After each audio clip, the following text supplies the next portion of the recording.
Hi friends, Karthi Revathi சீரியல்லேருந்து சூப்பரான promo வந்திருக்கு. நம்ம அதை பற்றி தான் இந்த வீடியோக்குள்ளே நம்ம பார்க்க போகிறோம். வாங்க நம்ம வீடியோக்குள்ளே போகலாம்.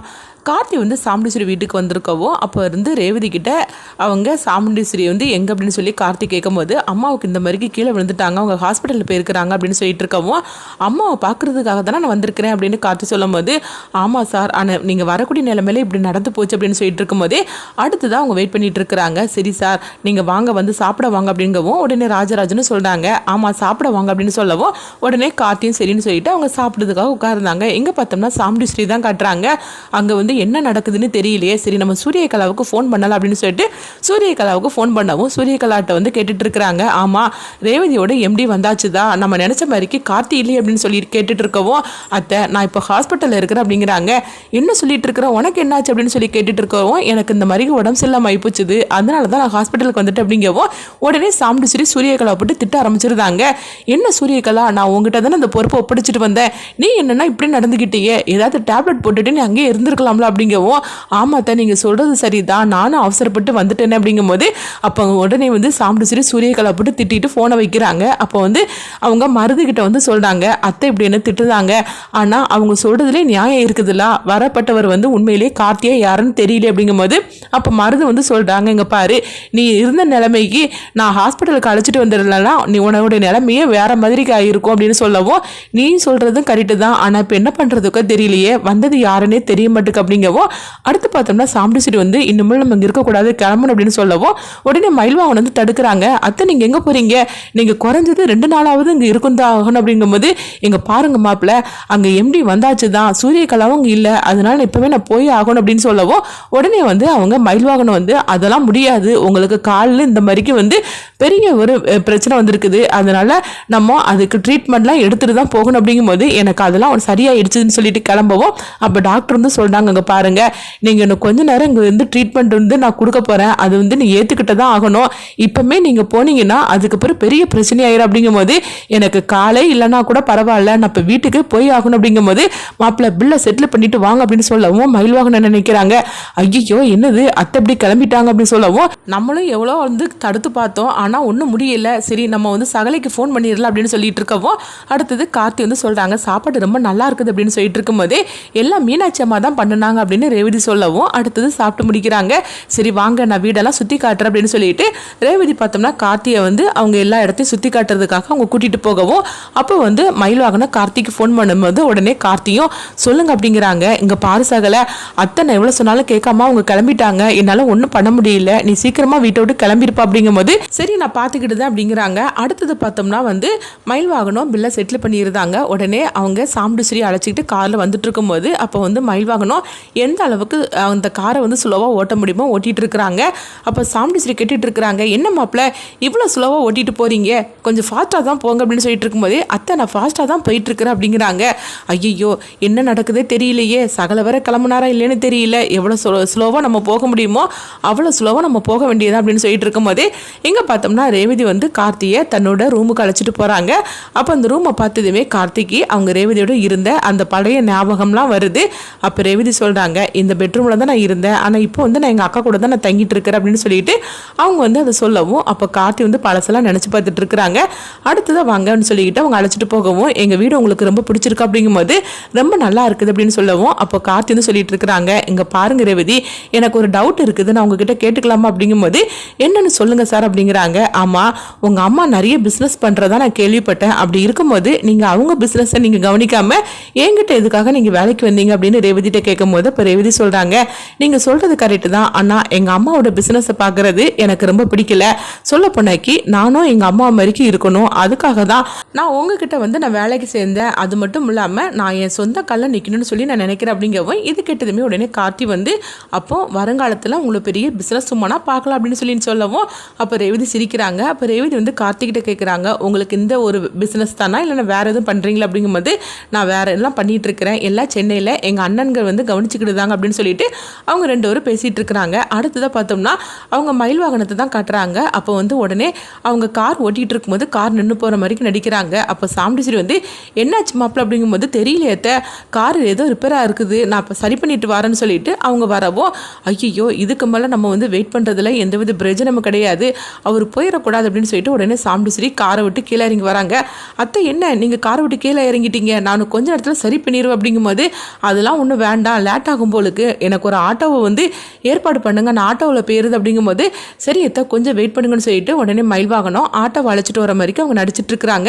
அப்போ உடனே அவங்க வராங்க. அத்தை இன்னைக்கு என்னமோ ஸ்ட்ரைக்கு போலுக்கு, அதனால தான் எந்த ஆட்டோவையும் காணலை அப்படிங்கும்போது மாப்பிள்ளை இன்னும் உங்ககிட்ட பேசி எந்த பிரயோஜனமும் கிடையாது, நானே வந்து எதோ ஆட்டோவை பார்த்து இல்லை நடந்தனால நான் வீட்டுக்கு போயிருது அப்படின்னு சாப்பிட்டு கிளம்புவோம்.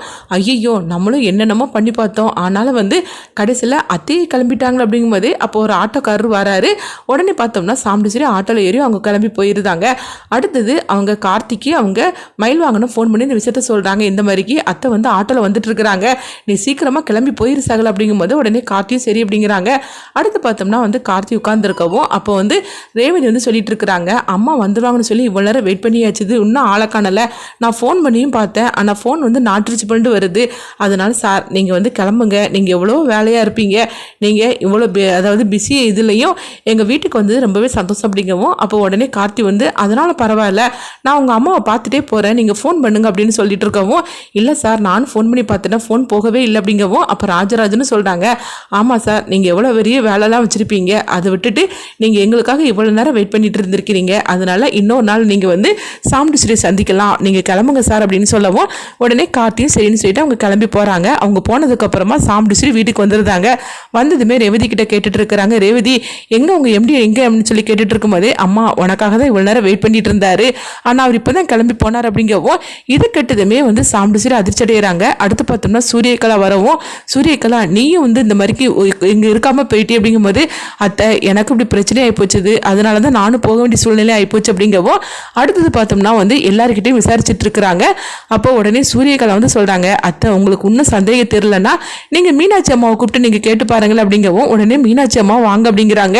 உடனே எங்கே பார்த்தோம்னா ராஜராஜனும் ரோஹிணி பேசிக்கிட்டு இருக்கிறாங்க. ஐயோ மீனாட்சி அம்மாவுக்கு நம்ம திட்டமே தெரியாது, இப்போ என்ன பண்ண போகிறாங்களோ தெரியும்னு சொல்லிட்டு இருக்கும் போதே அப்போ உடனே வந்து சாம்பிடுச்சிட்டு வந்து மீனாட்சி அம்மா கிட்ட கேட்குறாங்க, ஆமாம் எங்கள் ரேவதியோட எம்டி வந்தாருலா, அவர் எப்படி இருந்தார் அப்படின்னு சொல்லி கேட்டுட்டு இருக்கவும் அப்போ மீனாட்சி அம்மா வந்து ராஜராஜனையும் ரோஹிணியும் பார்க்கவும் அப்போ ரோஹிணியும் ராஜராஜனை வந்து அப்படி தலையசைக்கிறாங்க. உண்மையை சொல்லிடாதீங்க அப்படிங்கிற மாதிரிக்கு தலையசைக்கவும் அப்போ மீனாட்சி அம்மாவும் புரிஞ்சுக்கிட்டு வந்தவர் அதாவது பார்க்குறதுக்கு நல்லா இருந்தார், நல்ல மனுஷனாக இருந்தார் அப்படின்னு சொல்லிட்டு இருக்கவும் அப்போ வந்து அவர் இதுக்கு முன்னாடி நீங்கள் பார்த்துருக்கீங்களா அப்படின்னு சொல்லி கேட்டுட்டு இருக்கும் போது இல்லை நான் அவர் இதுக்கு முன்னாடி நான் பார்த்ததில்லை அப்படின்னு சொல்லவும் இதை கெட்டதுமே உடனே அவங்க சாப்பிட்டு கொஞ்சம் சந்தோஷப்பட ஆரம்பிச்சிட்டாங்க. ஏன்னா மீனாட்சி அம்மா வந்து தெரியாதுன்னு சொல்லிட்டாங்களா, கார்த்தியாக இருந்தால் அவங்க இப்படி சொல்லியிருக்க மாட்டாங்களா அப்படிங்கவும் உடனே பார்த்தோம்னா ரேவதிக்கு சந்தேகம் வருது, எதுக்காக அம்மா இப்படி துருவி கேட்டுட்டு இருக்காங்க அப்படின்னு. அப்போ சாம்பிடுச்சிக்கிட்ட வந்து ரேவதி கேட்குறாங்க, அம்மா உங்களுக்கு என்னம்மா டவுட்டு, எதுக்காக நீங்கள் வந்து எல்லாருக்கிட்டையும் எங்கள் எம்டியை பற்றி கேட்டுட்ருக்கிறீங்க அப்படிங்கும்போது இல்லை ரேவதி சும்மா நான் சாதாரணமாக தான் கேட்டேன், நீ என்ன அங்கே வேலை பார்த்துட்டு இருக்கிறேல்ல அவர் எப்படிப்பட்டவர்னு சொல்லி நம்ம கேட்கணும்ல, அதுக்காக தான் கேட்டேன் அப்படின்னு சொல்லி சமாளிச்சிருந்தாங்க. அடுத்ததாக பார்த்தோம்னா உடனே சூரியகலாவும் அவங்க சாப்பிட்டு ரூமுக்கு போகவும் அப்போ போனதுக்கப்புறமா ராஜராஜனும் ரோஹிணியும் வந்து அவங்க மீனாட்சி அம்மாவுக்கு வந்து ரொம்பவே தேங்க்ஸ் சொல்கிறாங்க. மீனாட்சி அம்மா நல்ல வேலையை நீங்கள் கார்த்தி மாப்பிளையே நீங்கள் மாட்டி விடலை அப்படிங்கும்போது அப்போ வந்து மீனாட்சி அம்மா வந்து சொல்கிறாங்க, இங்கே என்ன நடந்துச்சுன்னு தெரியல, ஆனால் ஏதோ ஒரு உண்மையை நீங்கள் மறைக்கிறீங்கிறது மட்டும் எனக்கு தெரிஞ்சிச்சு. ஏன்னா ரேவதி வந்து கார்த்தி தம்பியை பார்த்து சார்னு கூப்பிட்டுட்டு இருந்தனால ஏதோ ஒன்று நடக்குதுன்னு மட்டும் தெரிஞ்சிச்சு, அதனால தான் நானே எனக்கு வந்து தெரியாதுன்னு சொல்லிட்டு அப்படிங்கவும் நீங்கள் இப்படி சொன்னதுனால எவ்வளோ பெரிய உதவி பண்ணியிருக்கீங்க தெரியுமா மீனாட்சி அம்மான்னு சொல்லிக்கிட்டு ராஜராஜனும் ரோஹிணி ரொம்பவே தேங்க்ஸ் சொல்கிறாங்க. அப்போ வந்து அவங்க நடக்கதையும் சொல்லிட்டு இருக்கிறாங்க. இந்த மாதிரிக்கு ரேவதிக்கு பழசெல்லாம் மறந்ததுனால சாம்பிடிச்சிட்டு இப்படிலாம் பண்ணிட்டு இருக்காளா, ரேவதியும் கார்த்தி தம்பியும் ஒன்று சேர்த்து வைக்கணும், அதுக்காக தான் நாங்கள் இந்த மாதிரிலாம் திட்டம் போட்டிருக்கிறோம் அப்படிங்கவும் உடனே வந்து அவங்க மீனாட்சி அம்மா சொல்கிறாங்க, எப்படியோ கார்த்தி தம்பி ரொம்ப நல்லவர், அவரும் ரேவதி வந்து ரெண்டு பேரும் ஒன்று சேரணும் அப்படின்னு சொல்லிட்டு இருக்கவும் அடுத்தவங்க பார்த்தோம்னா சாம்பிடிச்சிட்டு தான் காட்டுறாங்க. இப்போ சூரியகலா வந்து கேட்டுட்டு இருக்கிறாங்க, என்ன அத்தை உங்களுக்கு சந்தேகம் தீர்ந்துச்சு அப்படின்னு சொல்லி கேட்டுட்டு இருக்கவும் இல்லை எனக்கு இப்பவும் சந்தேகமாக தான் இருக்குது, ஏன்னா நம்ம ரெண்டு வரையும் வந்து வீட்டை விட்டே அவங்க அனுப்பிவிட்டுட்டாங்க திட்டம் போட்டு அப்படின்னு சொல்லும் போது என்னத்தை சொல்லிட்டு இருக்கிறீங்க, இதில் என்ன திட்டம் இருக்குது அப்படின்னு சொல்லி கேட்டுட்டு இருக்கவும் அது எப்படி கரெக்டாக நம்ம ரெண்டு பேருக்கு மட்டும் உடம்பு சரியில்லாமல் ஆச்சுது, நீ ஜூஸை குடிச்சதுக்கு அப்புறம் தான் உனக்கு உடம்பு சரியில்லாமல் ஆச்சுது, அதே மாதிரிக்கு அதே மாதிரிக்கு பார்த்தோம்னா அந்த மேட்டுக்கு கீழே கோழி குண்டை வச்சுருந்துருக்குறாங்க. அதனால தான் என் கால் ஸ்லிப்பாகி நான் கீழே விழுந்தேன். இதனால தான் எனக்கு சந்தேகமே வருது அப்படிங்கவும், இப்போ என்ன அத்தை பண்ணுறதுக்கு அப்படிங்கும்போது இவங்களுக்கு தெரியாமல் பேசாமல் நான் ரேவதி அழைச்சிக்கிட்டு நான் நேராக வந்து ஆஃபீஸ்க்கே போயிட போகிறேன். அந்த எம்டியை பார்க்குறதுக்காக உண்மையிலே அங்கே இருக்கிறது கார்த்தி தானா இல்லைன்னு சொல்லிக்கிட்டு எனக்கு தெரிஞ்சாகணும். அதனால நான் ரேவதி அழைச்சிக்கிட்டு நான் போயிட போகிறேன் அப்படின்னு சொல்லவும், அத்தை உங்களுக்கு இந்த அளவுக்கு நீங்கள் சொல்லும் போது எனக்கே டவுட் வருது, அதனால் நீங்கள் அப்படியே செய்யுங்க அப்படிங்கிறாங்க. அடுத்து பார்த்தோம்னா வந்து அவங்க முருகனையே அவங்க ஃப்ரெண்டையே தான் காட்டுறாங்க. ரேவதியோட கதையை முடிக்கணும்னு சொல்லிட்டு அலையிறாங்களா, அவங்கள தான் காட்டவும் அப்போ வந்து ஒருத்தரை காட்டுறாங்க. அப்போ அவங்க வந்து சொல்லிட்டு இருக்கிறாங்க, அங்கே பாரு நம்ம பாஸ் வந்து உங்களை பார்க்கணும்னு சொல்கிறாரு, அதனால உங்கள் 2 பேரையும் நான் அழைச்சிட்டு போகிறேன் அப்படின்னு சொல்லவும் உடனே வந்து அவங்களும் சரி அப்படிங்கிறாங்க. இங்கே பாரு நம்ம பாஸ் வந்து அதாவது எதுனாலும் சரி தான், நம்ம எப்பேற்பட்டவங்க நம்ம என்ன வேலை செஞ்சாலும் சரி தான், அவருக்கு எல்லாமே தெரிஞ்சிடும். அதனால அவர்கிட்ட நீங்கள் ரொம்ப ஜாக்கிரதையாக தான் இருக்கணும் அப்படின்னு சொல்லிட்டு இருக்கும் போதே அடுத்தது வாங்க அப்படின்னு சொல்லிக்கிட்டு முருகனையும் அவங்க ஃப்ரெண்டையும் அழைச்சிட்டு போகிறாங்க. அப்போ பார்த்தோம்னா வந்து அவங்க ஒருத்தர் வந்து சேரில் உட்காந்துருக்குறாங்க. அப்போ வந்து முகம் தெரியல. உடனே இவர் பார்க்கும்போது ரொம்ப பயங்கரமாக இருக்கார் அப்படின்னு சொல்லிட்டு அவங்க 2 பேரும் இருக்கவும் அடுத்ததாக பார்த்தோம்னா அவங்க திரும்புகிறாங்க. பார்க்கும்போது வேற யாரும் இல்லை, சூரியகலாவோட அண்ணன் மருது தான் வந்து இது எல்லா வேலைக்கும் தலைவராக இருந்துட்டு இருக்கிறாங்க. ஆக மொத்தத்தில் ரேவதியோட கதையை முடிக்க சொன்னதே மருது தான். இந்த விஷயத்தை இப்போ தான் இந்த கதையை கொண்டுட்டு வராங்க. அடுத்தது இந்த விஷயம்லாம் வந்து கார்த்திக்கு தெரிய வருமா? ஏன்னா கார்த்திக் வந்து ரேவதிக்கு இப்போதைக்கு வந்து தற்செயலாக ஏதோ விபத்து நடந்துச்சு அப்படின்னு சொல்லி நினச்சிருக்கிறாங்க. ஆனால் இது திட்டமிட்ட வந்து செயல்னு தெரியாது. இதுக்கெல்லாம் காரணம் மருதுங்கிற விஷயத்த வந்து கார்த்திக் கண்டுபிடிப்பாங்களா? அடுத்து இந்த கதையில என்ன மாதிரி கொண்டுட்டு போறாங்கன்னு சொல்லி வெயிட் பண்ணி பார்க்கலாம்.